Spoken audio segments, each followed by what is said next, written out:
চিত্তচিরে চৈত্র মাস। পর্ব সংখ্যা ২৫। লেখনীতে মম সাহা।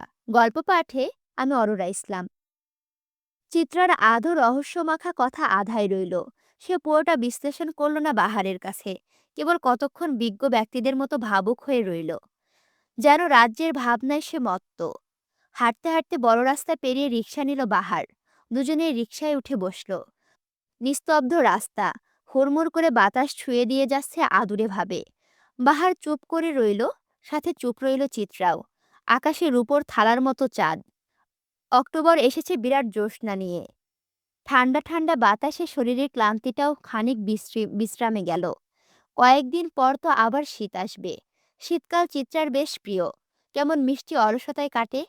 চিত্রা আবার বেশ অলসতা প্রিয়। দুজনের নিশ্চুপ ভাবনার মাঝে রিকশা এসে থেমেছে চিত্রাদের গলির মুখে। চিত্রা ঝটপট বাহার ভাইকে টাকা বের করার আগেই নিজে রিকশা ভাড়া দিয়ে দিল। তা দেখে বাহার কিঞ্চিত হাসল। পকেট থেকে সিগারেট বের করে তার দুই ঠোঁটের ভাঁজে চেপে লাইটার জ্বালাতে জ্বালাতে বলল, বেশ চালাক হচ্ছ যে। বাহারের বাক্যের মানে চিত্রার ঠিক বোধগম্য হলো। মুচকি হেসে বলল, আপনার সাথে থাকি আর চালাক হব না? তা বেশ ভালো। চালাক হলে ক্ষতি কি? তবে চিন্তা নেই, চাকরি পেলে তোমার রিকশা ভাড়ার দায়িত্বটা আমি নিজের কাঁধে না হয় নিয়ে নিব। আপনি চাকরি করবেন? হাঁটতে হাঁটতে বাহারের দিকে তাকিয়ে চিত্রার প্রশ্ন। বাহার পায়ের কাছে খালি বোতলটাতে ছোট্ট একটা লাথি দিয়ে বলল, ভাবছি তো করব। রিকশার ভাড়াটা দেওয়ার জন্য হলেও চাকরি করাটা জরুরি। তারপর আমায় বিয়ে করবেন তো বাহার ভাই? চিত্রার প্রশ্নে বাহার বিশেষ অবাক হলো না, কারণ সে জানে বয়সন্ধিরা আবেগ প্রকাশ করতে ভীষণ পছন্দ করে। আর কিছু কিছু ক্ষেত্রে মানুষ তার প্রিয় মানুষের ক্ষেত্রে একটু বেশি বেহায়া হয়ে যায়। চিত্রাও তার বাহিরে না। বাহারকে চুপ থাকতে দেখে চিত্রা আবার প্রশ্ন করল, আমি আপনার এতটা অপছন্দ? তুমি তো তোমার বাবার পছন্দের ছেলেকে বিয়ে করবে, তাই না? ওই যে ভদ্র সুশীল ছেলেটাকে। বাহারের ঠাট্টা মাখানো কথায় ছোট হয়ে এলো চিত্রার মুখ। ক্ষীণ স্বরে বলল সে, আমার তো অভদ্র আপনিটাকেই পছন্দ। বয়সন্ধির আবেগ দিয়ে ফাঁসাতে চাচ্ছ? একদম না, অষ্টাদশীর ভালোবাসা দিয়ে ফাঁসাতে চাচ্ছি। বাহার আর উত্তর দিল না। চিত্রা মন খারাপ করে বলল, চাকরিটা হবে তো? তোমার সাথে সংসার করতে হলে চাকরিটা হতেই হবে, তাছাড়া উপায় নেই। আচ্ছা, তোমার বাড়ির চিলেকোঠার ঘরের মতন একটা ঘরে কি কি আসবাবপত্র লাগবে বলো তো? সংসার সম্পর্কে ধারণা কম তো। বাহারের এমন অপ্রত্যাশিত কথায় হতভম্ব চিত্রা। চোখে মুখে খুশির ঝিলিক দিয়ে উঠল। সে চমকে যাওয়া কণ্ঠে বলল, এজন্যই কি চাকরির খোঁজ করছেন? তোমার ভাই বেকারের কাছে তার বোনকে দিবে? যদি দেয়, তাহলে না হয় খোঁজ না করলাম। চিত্রা কিছুক্ষণের জন্য বাক্যহারা হয়ে গেল। বাহার ভাই এত সহজে মেনে যাবে তা যেন তার ধারণার বাইরে ছিল। চিত্রা আর কিছু বলতে গিয়েও থামিয়ে দিল বাহার। ক্ষীণ কণ্ঠে বলল, বাড়ি এসে পড়েছে, ভেতরে যাও। সংসার করতে হলে ভালো রেজাল্ট চাই, না হয় সেসব চিন্তা বাদ। চিত্রা এতক্ষণ এতটাই অবাক হয়েছিল যে সে যে নিজের বাড়ির গেটের সামনে চলে এসেছে তা তার খেয়ালই ছিল না। বাহারের কথায় আশেপাশে তাকিয়ে দেখল সত্যিই সে তার বাড়ির সামনে। বাহার চিত্রাকে আর কিছু না বলে সোজা হাঁটা ধরল। চিত্রা বেশ উচ্চকণ্ঠে বলে উঠল, বাহার ভাই, আপনি আমার পুরো জীবনের লাল কালির পূর্ণতা, যা জলজল করবে আমার প্রাপ্তির খাতায়। বাহার অবশ্য কথাটা শুনেও ফিরে তাকালো না।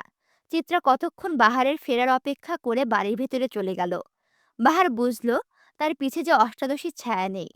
বাহার আকাশের দিকে তাকিয়ে বেশ বিষণ্ণ দীর্ঘশ্বাস ফেলে বলল, রঙ্গনা, তুমি আমি বিশাল অপ্রাপ্তির জীবনে হয়তো আরও একটা অপ্রাপ্তি। বাহারদের অনেক স্বপ্ন ঠিকই থাকে, কিন্তু তা ঝরে যায় রাতের আধারে। তুমি সকাল অবধি থাকলেও পারো, রঙ্গনা। বাহার খারাপ, তবে তার স্বপ্ন না। আমাদের একটা ছোট্ট সংসার হলে খারাপ হতো না। আমি অপ্রাপ্তির জোয়ারে গা ভাসিয়ে কিঞ্চিত প্রাপ্তি পেয়ে যেতাম তোমায় পেয়ে। আফসোস, বাহারদের জীবনের স্বপ্নগুলো ওই দূর আকাশের চেয়েও দূরে, যা ধরা ছোঁয়ার বাইরে। তুমি না হয় মেয়ে বৃষ্টি হয়ে ছুঁয়ে দিও। বাহারের কথাগুলো শুনল রঙ্গনা। হয়তো না, তাতে কি? একটা গোটা রাত তো দেখলো সংসার সাজানোর স্বপ্ন কত সুন্দর হয়। একটা গোটা আকাশ তো জানলো অপ্রাপ্তিদের কত বেদনা হয়। মহিনের কেসটা বন্ধ করে দেওয়া হয়েছে আরও সপ্তাহখানেক আগে। একদম গোলকধাঁধার মতো এটা একই জায়গায় কেমন ঘুরপাক খাচ্ছিল। তাই তো বন্ধ করে দেওয়া হয়। মুহিনের ভাই মাহাতাবি বন্ধ করে দিতে বলে। এই গোলকধাঁধার আর কতদিনই বা ঘুরপাক খাবে? এর যে থেমে যাক সব ঝামেলা। নুরুল সওদাগররা লাস্টে আরেকটা কুল পাকিয়েছিল যে অ্যাসিড নিক্ষেপ করা ছেলেকে অনবরত যে সিম থেকে ফোন দেওয়া হতো সেই সিমটা কার নামে। ইনভেস্টিগেশন করতে গিয়ে দেখা গেল ওই দুটো ছেলের মাঝে একজনের আইডি কার্ড দিয়ে সিমটা কেনা হয়েছিল। কাকে ধরবে আসামি হিসেবে? ওই ছেলে দুটোটাকে তো খুন করা হয়েছে। পরপর তিনজন মানুষকে একই ব্যক্তি খুন করেছে, কিন্তু সঠিক স্বচ্ছ প্রমাণের অভাবে বন্ধ হয়ে গেল ইনভেস্টিগেশন। তপ্ত দুপুরে বিরক্তি ভঙ্গিতে মাহাতাব এসে বসল তার ঘরে। চাঁদনি নিচ থেকে ঠান্ডা শরবত নিয়ে এলো। আজকাল মাহাতাব হুট করে কেমন রেগে যায়। মেজাজ চরম খিটখিটে হয়ে থাকে তার। চাঁদনি মাহাতাবের হাতে লেবুর শরবতটা ধরিয়ে আঁচল দিয়ে মাহাতাবের মুখের ঘামটা মুছে দিতে নিলেই তার হাত আটকে দেয় মাহাতাব। চাঁদনি কিঞ্চিত অবাক হয়, উদ্গ্রাবী হয়ে বলে, কি হয়েছে তোমার? অফিসে ঝামেলা হয়েছে? মাহাতাব শরবতটুকু খেয়ে বেশ শব্দ করে টেবিলের ওপরে গ্লাসটা রাখে। তপ্ত শ্বাস ফেলে কর্কশ মেজাজে বলে, চাকরিটা চলে গেছে। চাঁদনি বেশ অবাক হলো। মাহাতাব সবসময় বেশ কর্মঠ লোক, তার চাকরি যাওয়ার তো কথা না। ব্যতিব্যস্ত হয়ে সে বলল, চাকরি চলে গিয়েছে মানে? কেন? মানুষ কি একজনের ভালো আরেকজন সহ্য করতে পারে? পারে না।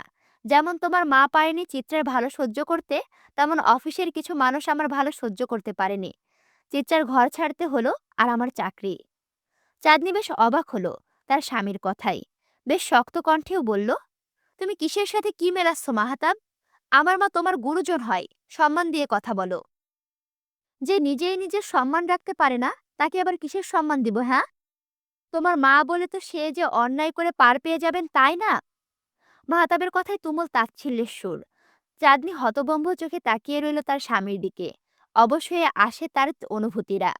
সে বিধ্বস্ত কণ্ঠে কেবল বলে, মাহাতাব। মাহাতাব উত্তর দেয় না। গটগট পায়ে বেরিয়ে যায় ঘর থেকে।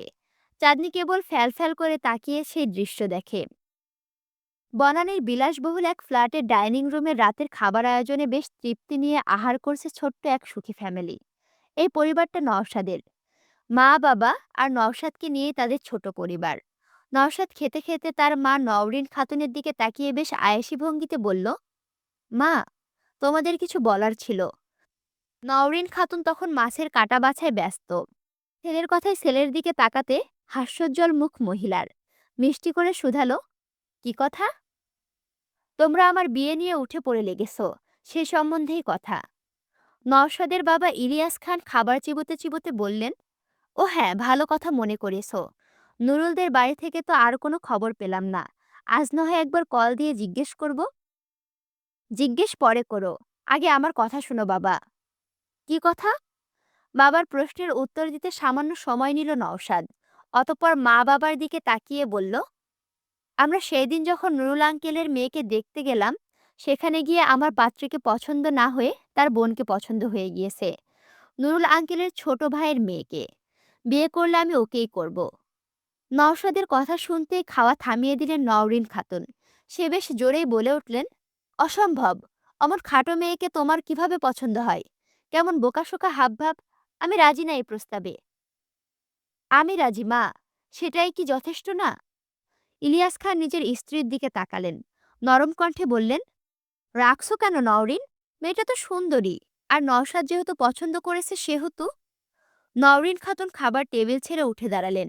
মুখে অগাধ গভীরতা ঢেলে বললেন, অসম্ভব মানে অসম্ভব। মেয়েটার মাঝে কেমন সাদামাটা ভাব। কখনোই আমি ওরে মানব না। আমি তো মানছি, তাহলে তোমার সমস্যা কোথায়? নওশাদ খাবার টেবিল থেকে উঠতে উঠতে মায়ের বিপরীতে কথা বলে উঠল। ছোটখাটো কথা কাটাকাটির এক পর্যায়ে সে ঘর ছেড়ে বেরিয়ে গেল। বাহিরে তখন তুমুল বৃষ্টি। ইলিয়াস খান বারবার পিছু ডাকলেন ছেলের, অথচ সে একটুও দাঁড়ালো না। ঠান্ডা মানুষ রেগে গেলে এই একটা ঝামেলা। নওরিন খাতুনও ফুঁসতে ফুঁসতে ঘরে গিয়ে দৌড় দিলেন। বৃষ্টির মৌসুম বলে রাতে চিত্রাদের বাসায় খিচুড়িদের আয়োজন করা হয়েছে। চেরিকে নিয়ে ওহিও এসেছে ওদের বাসায়। মাহাতাব এসেছে। একটা হইচই পড়ে গেছে ছোট্ট ফ্ল্যাটটাতে। রান্নাঘরে ব্যস্ত মুনিয়া বেগম। তার হাতে হাতে সাহায্য করে দিচ্ছে চিত্রা ও ওহি। তুহিন ও মাহাতাব ড্রয়িং রুমে বসে হরেক রকমের গল্প জুড়ে দিয়েছে। বাহারকেও বেশ কয়েকবার আসতে বলার পর অবশেষে সে আসার জন্য রাজি হয়েছে। বাহিরে তখন অঝোর ধারায় বৃষ্টি ঝরছে। ওহির ফোনে টুংটাং মেসেজের আনাগোনা। নওশাদের মেসেজ দেখে ওহি আর রিপ্লে দেয়নি। উদ্দেশ্য হাতের কাজ শেষ করে রিপ্লে দেবে। এমনিতেই সে বিকেলের কথার ছলে বলেছিল আজ এই বাসায় আসবো। তবুও নওশাদের অত জরুরি তলবের মানে খুঁজে পেল না সে।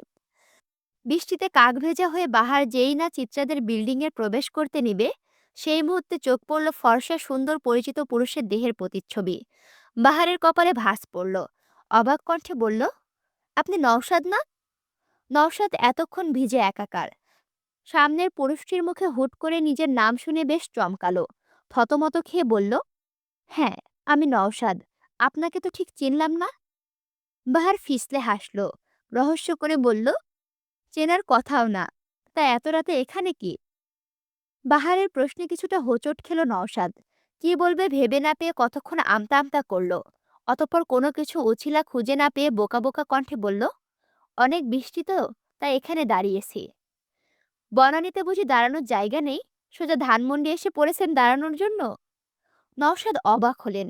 সামনের ছেলেটা যে তার সম্পর্কে অনেক কিছু জানে, তা তার বুঝতে বাকি রইল না। মাথায় এপাশ ওপাশ ঘুরাতে ঘুরাতে সে কথা খুঁজে বেড়ালো। বাহারও ঠায় দাঁড়িয়ে রইল, দেখল নওশাদের কাণ্ড। নওশাদকে এখানে দেখে যতটা বিস্ময় হওয়ার কথা ছিল, সে ততটা বিস্মিত হলো না। কারণ এর আগে ওহির সাথে প্রায় কয়েকবার সে নওশাদকে দেখেছে। তাই হয়তো নওশাদের এখানে আসার কারণটাও আঁচ করতে পেরেছে। বাহারের বরাবরই ষষ্ঠ ইন্দ্রিয় বেশ প্রখর। বাহার তাই নওশাদকে স্বাভাবিক করার জন্য বলল, ওহির সাথে দেখা করবেন? তাহলে ওপরে চলুন। নওশাদ আবারও থতমত খেল। অবাক কণ্ঠে বলল, আপনি ওহিকেও চিনেন? চিনব না? বেশ বুদ্ধিমতী মেয়ে সে। আপনিও ভীষণ ভাগ্যবান বলা চলে।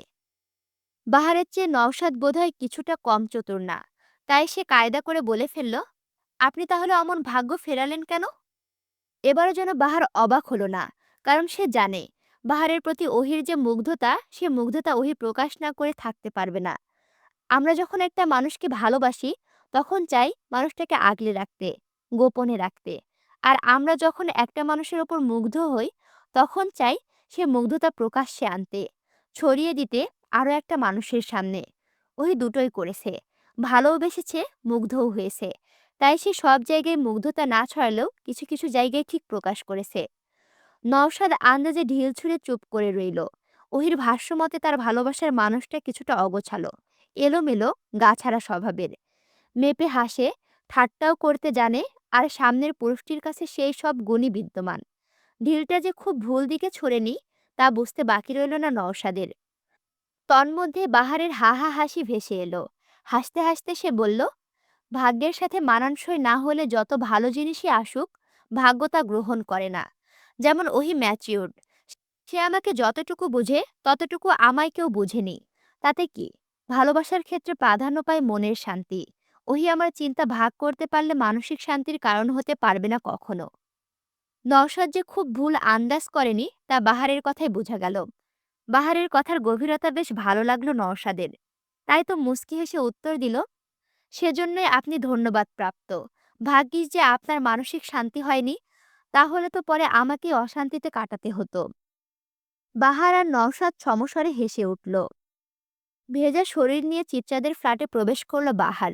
কিছু কুশলাদি বিনিময় করেই চলে গেল তুহিনের জন্য বরাদ্দকৃত রুমে। বৃষ্টির পানিতে ভেজার পর একটু গোসল না করলে কেমন কেমন লাগে যেন। বাহার ঘরে যাওয়ার আগে ওহিকে একটু ইশারা করে তার সাথে যেতে। ওহি অবশ্য এতে অবাক হয়। বাহার ভাই কখনো আকার ইঙ্গিতে কথা বলা মানুষ না। ওহি ঘরে ঢুকতে বাহার গলা পরিষ্কার করল। ঠাট্টার স্বরে বলল, তোমার জন্য কে যেন অপেক্ষা করছে নিচে। ওহি অবাক হলো। অবাক কণ্ঠে বলল, কে? বনানী থেকে ধানমন্ডি আসার গল্প। বাহারের হেয়ালি কথায় কপাল কুঁচকালো ওহি। আর প্রশ্ন না করে সে দ্রুত প্রস্থান করল রুম থেকে। বাহারও নিজের পকেট থেকে টুকটাক জিনিসপত্র বের করে গোসল করতে চলে গেল। এর আগেও এ বাড়িতে সে দু একবারে গোসল করেছে, তাই তার টি শার্ট এখানে আছে। দীর্ঘ ১৫ মিনিট পর প্রশান্তিকর গোসল দিয়ে বের হলো বাহার। চোখে মুখে তৃপ্তি। কিন্তু বের হয়ে চিত্রার টলমলে চক্ষু যুগল দেখে সে থেমে গেল। তোয়ালে দিয়ে মাথা মুছতে মুছতে প্রশ্ন করল, কি হয়েছে? চিত্রা উত্তর দিল না, তবে মাথা নিচু করে আগের জায়গায় দাঁড়িয়ে রইল। বাহার এতে কিঞ্চিত বিরক্ত হলো। কপাল কুঁচকে বলল, এখানে দাঁড়িয়ে কোন জামাই মরার শোকে কাঁদছ? কাদার জন্য কি বাইরের জায়গায় টান পড়েছে? বাহারের দিকে অভিমানী চোখে মেলে তাকালো চিত্রা। হাতের ভাঁজে চেপে রাখা কাঠালি রঙা খামটা মেলে ধরে তাচ্ছিল্য করে বলল, আপনি তবে আমায় ভালোবাসেন না বাহার ভাই? চিত্রার হাতে নিজের অতীব মূল্যবান খামটা দেখে সাথে সাথে ছিনিয়ে নিল বাহার। ধমক দিয়ে বলল, কারো জিনিস জিজ্ঞেস না করে ধরেছ কেন? দুঃখিত বাহার ভাই। বাহারের মাথায় তখন দাউ দাউ করে জ্বলছে আগুন। সে জানে চিত্রা জেনে বুঝে ধরেনি, তবুও তার রাগ কমল না। চিত্রাকে বলে এই অপরিচিত বাহার ভাইকে দেখল, যার খামের মাঝে ছিল ভালোবাসার বার্তাসহ চিঠি আর একটা নূপুর, আর চোখে ক্রোধ।